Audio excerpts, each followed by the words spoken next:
Hadirin tuan-tuan dan puan-puan yang dirahmati Allah. Alhamdulillah, hari ini kita akan meneruskan lagi santapan rohani kita dalam ceramah siri Ramadan yang dilakukan oleh Ustaz Islam, di mana tajuk yang diberikan kepada saya ialah hikmah penurunan Al-Quran Al-Karim.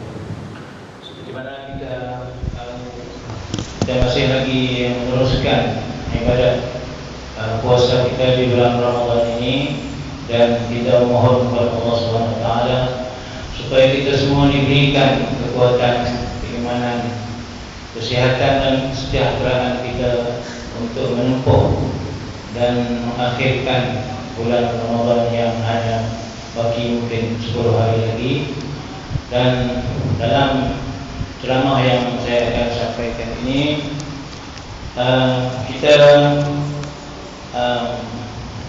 hikmah penurunan Al-Quran ini dapat kita dasarkan kepada firman Allah Subhanahu wa taala di dalam Al-Quran Al-Karim dalam surah Al-Baqarah ayat 185 yang berbunyi, A'udzubillahi minasyaitonir rajim.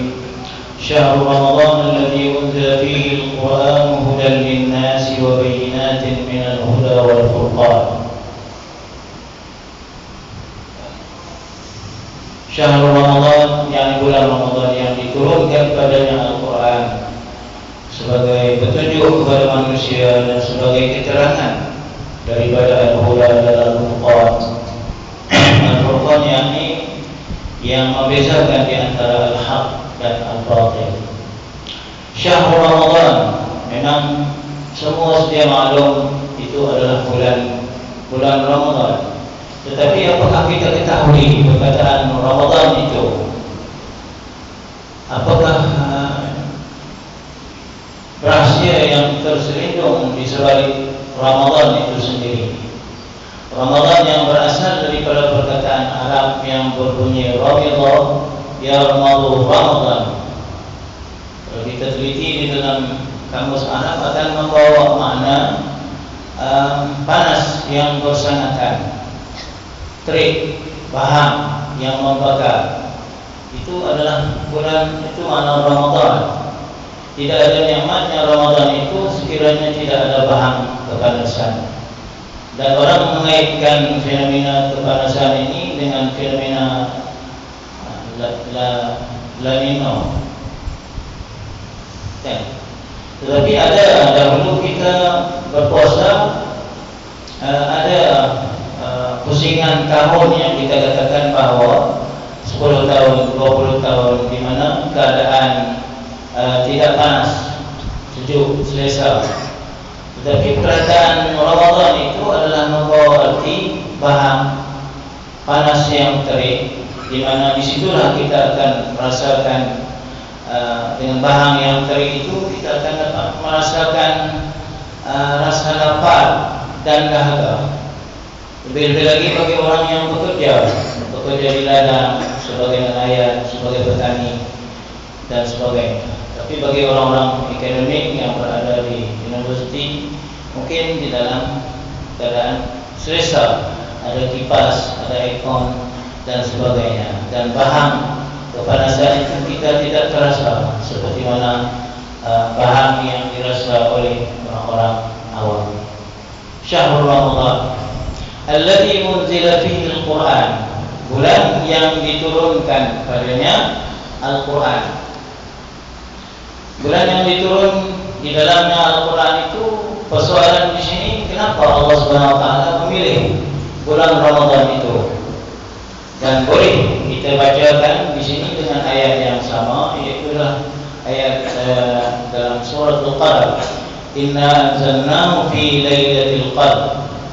Dan juga ayat di dalam surah Al-Dukhan yang berbunyi, A'udzubillahi minasyaitonir rajim, Inna anzalnahu fi lailatin mubarakah.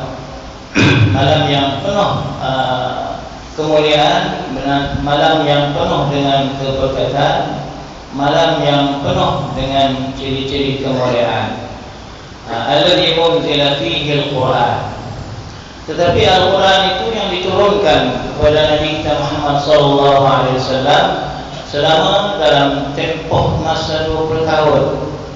Kenapa sampai 20 tahun?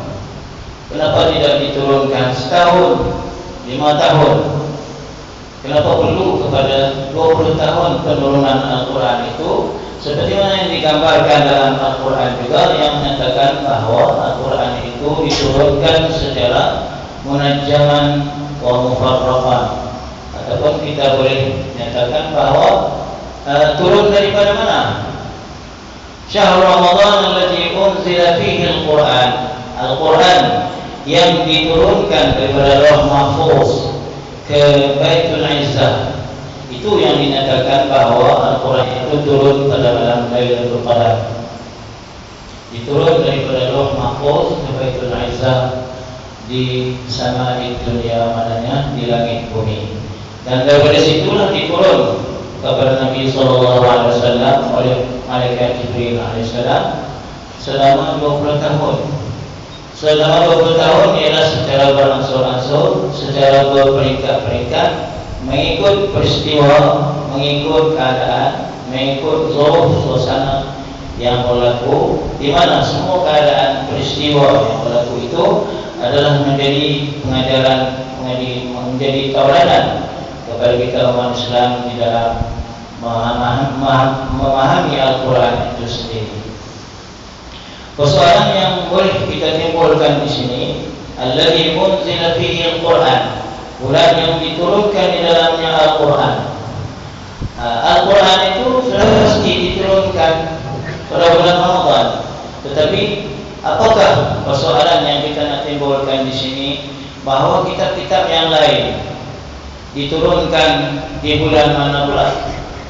Ada riwayat yang menyatakan bahawa kitab-kitab yang diturunkan seperti Suhuf Ibrahim, At-Taurat, Al-Injil, Az-Zabur, dinyatakan di dalam hadis yang dapat dipahami bahawa semua kitab-kitab itu juga diturunkan di dalam bulan Ramadan.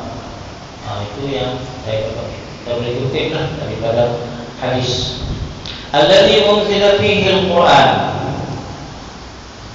Kenapa diturunkan Al-Quran? Hudan lin-nasi wa bayyinatin minal huda wal furqan. Perkataan hudan yang dia datang dalam bahasa Arab ini kita kata dalam lafaz nakirah. Kataan itu nakirah yang menunjukkan kepada umum. Hudan, tetapi hudan di sini dapat kita pahami bahawa ia adalah untuk menjelaskan kepada kita ataupun nak menerangkan kepada kita turunnya Al-Quran itu sebagai ataupun hal keadaan Al-Quran itu adalah sebagai petunjuk. Petunjuk kepada siapa? Petunjuk kepada manusia. Tidak kira manusia itu adalah manusia Islam ataupun manusia itu tidak Islam. Sebab perkataan An-Nas ini adalah meliputi semua makhluk, semua insan. Sama ada insan itu beriman ataupun insan itu tidak beriman, maka dia menjadi petunjuk. Hal keadaan Al-Quran itu adalah menjadi petunjuk kepada manusia. Petunjuk yang bagaimana? Petunjuk hidayah, penyuluh jalan. Jadi kita boleh ambil ayat-ayat yang lain yang boleh menerangkan di sini perkataan hidayah, ataupun Quran itu sendiri sebagai al-hadi ataupun hadiyan yang memberi petunjuk kepada kita. Kita baca ayat a'udzubillahi minasyaitonir rajim, ihdinas siratal mustaqim. Ihdina. Banyaklah dari segi tafsir dari itu, bukan, tapi ihdina maknanya beri hidayah kepada kami. As-siratal mustaqim. Sirat mana jalan yang lurus. Jalan yang lurus, jalan yang bagaimana ditafsirkan dalam surah Al-Fatihah itu, siratal ladzina an'amta 'alaihim ghairil maghdubi 'alaihim waladdallin. Ataupun ada juga ayat yang menyatakan ihdina ila sawa'is sirat. Ihdina juga berilah hidayah kepada kami juga kepada jalan yang lurus, yakni Islam. Hudan linnas, sebagai hidayah kepada manusia, dan juga wabayinatin, dan juga Al-Quran itu adalah hal penurunannya itu sebagai bayinat. Sebagai bayinat ini kita kata sebagai keterangan, sebagai hujjah, sebagai dalil, sebagai bahan bukti yang jelas. Bayinatin minal huda, daripada petunjuk, wal furqan. Furqan itu ya, menyatakan bahawa Al-Furqan itu, Al-Huda itu adalah sifat kepada Al-Quran juga. Al-Furqan itu adalah nama daripada Al-Quran juga, yang menyatakan bahawa perkataan Furqan itu yang membezakan, di antara yang hak dan yang batil, yang membezakan di antara yang halal dan juga yang haram. Saya suka menarik perhatian tuan-tuan dan puan-puan yang dirahmati Allah, ialah antara perkataan hudan linnas wa bayyinatin minal huda wal furqan. Perkataan hudan linnas itu datangnya dalam bentuk mufrad, ataupun kita kata bentuk singular, bentuk yang tidak berubah, sebagai petunjuk. Manakala bayyinatin ialah kata majmu'. Dalam bahasa Melayu kita kata majmu' ataupun plural. Kenapa bayyinatin? Bayyinatun, bayinat, untuk sampai kepada suatu hidayah, untuk sampai kepada jalan yang memberi hidayah kita kepada jalan yang lurus ini, mana memerlukan kepada bayinat. Apa bentuk keterangan, apa bentuk dalil, apa bentuk hujjah yang dinyatakan oleh Al-Quran di dalam surah-surah yang lain yang ada di hadapan kita sebanyak 114 surah, dan dengan ayatnya 6.666 ayat yang menerangkan kepada kita tentang bayinatin. Kalau orang yang belajar bahasa Arab ini dikata situ jamak muannas salim. Kenapa dia datang dalam kata majmu'? Di situ kita nak memikirkan kenapa perkataan hudan kita nak kaitkan dengan perkataan bayyinatin, dan apakah hubungan di antara perkataan hudan dengan bayyinat. Apakah orang yang dapat memahami bayinat itu akan mendapat petunjuk, ataupun bagaimana? Apakah orang yang dapat memahami bayinat ini maksudnya keterangan-keterangan, hujah-hujah, dalil-dalil yang dikemukakan oleh Allah Subhanahu wa taala di dalam Al-Quran itu akan dapat menjadi hidayah, menjadi petunjuk kepada manusia untuk terus berada di dalam keimanan yang sejati. Berbalik kepada penurunan ayat Quran ini, maka dinyatakan bahawa pendapat yang sahih mengatakan ayat yang mula-mula diturunkan oleh Allah Subhanahu wa taala ialah Iqra. A'udzu billahi minasyaitonir rajim. Iqra bismi rabbikal ladzi khalaq, khalaqal insana min 'alaq. Iqra wa rabbukal akram alladzi 'allama bil qalam. Saya cuma nak fokus kepada perkataan Iqra. Iqra itu adalah kita kata bacalah oleh kamu ataupun kamu baca. Iqra. Kenapa Allah SWT di dalam penurunan Al-Quran ini memilih perkataan Iqra itu awal yang merupakan ayat yang mula-mula sekali turun? Kenapa tidak dipilihnya? Kenapa tidak dipilih menunaikan solat, mengeluarkan zakat, ataupun hukum-hukum hakam yang lain? Tetapi bagi semasa penurunan ayat yang mula ini, ketika Nabi SAW beribadat di dalam Ghaar Hira, dalam penurunan ayat ini, yang dapat kita pahami bahawa perkataan iqra, baca, menunjukkan di sini bahawa Islam amat mementingkan ilmu, mementingkan maklumat, mementingkan pengetahuan. Maka Islam ini dibina di atas ilmu dan di atas pengetahuan, di atas kajian, di atas penyelidikan. Apakah kita merasakan bahawa perkataan iqra itu hanya terhenti kepada membaca? Untuk menjadi seorang penulis yang hebat, maka seseorang itu perlu banyak membaca. Dan untuk seseorang itu menjadi seorang pendebat ataupun penceramah yang hebat, dia perlu banyak mendengar. Itu ada teori yang mengatakan begitu. Sama ada betul ataupun tidak, kita lihatlah yang hakikatnya. Tetapi Islam amat mementingkan daripada penurunan ayat Quran ini dengan penurunan ayat Iqra. Kita kata Iqra itu cukup simple, cukup mudah, dan memang tidak susah kita untuk memahami.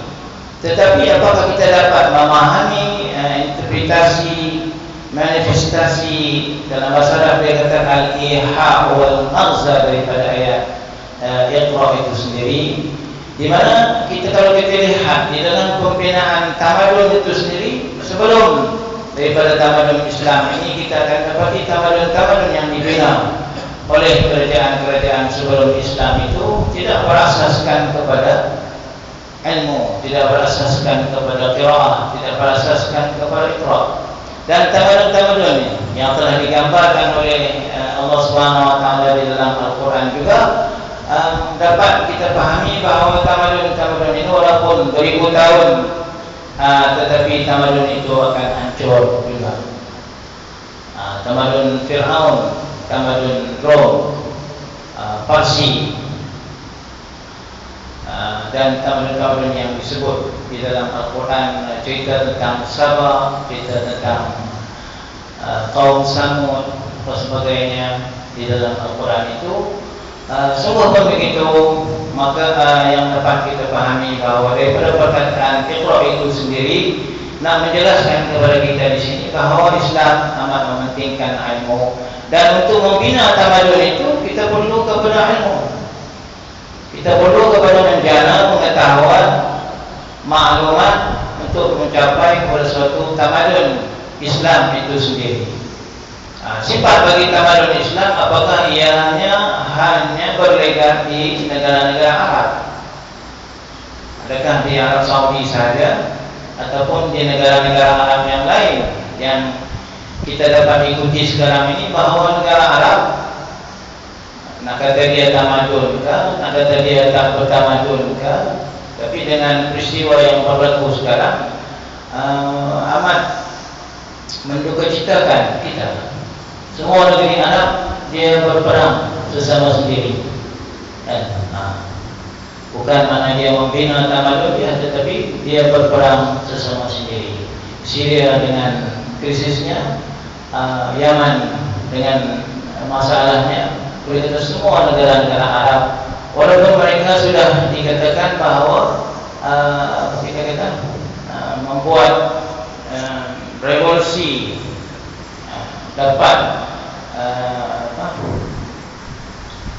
menjatuhkan rejim yang lama, tetapi rejim yang baru itu masih lagi tercari-cari apakah kaedah, apakah bentuk kerajaan yang nak dibina oleh mereka bagi negara-negara seperti Libya, seperti Mesir, seperti Tunis, masih bergolak sehingga sekarang. Jadi dalam konteks ini kita dapat pahami bahawa tamadun yang hendak dibina dan satu bentuk tamadun yang akan kekal berterusan ialah tamadun yang berdasarkan kepada ilmu pengetahuan.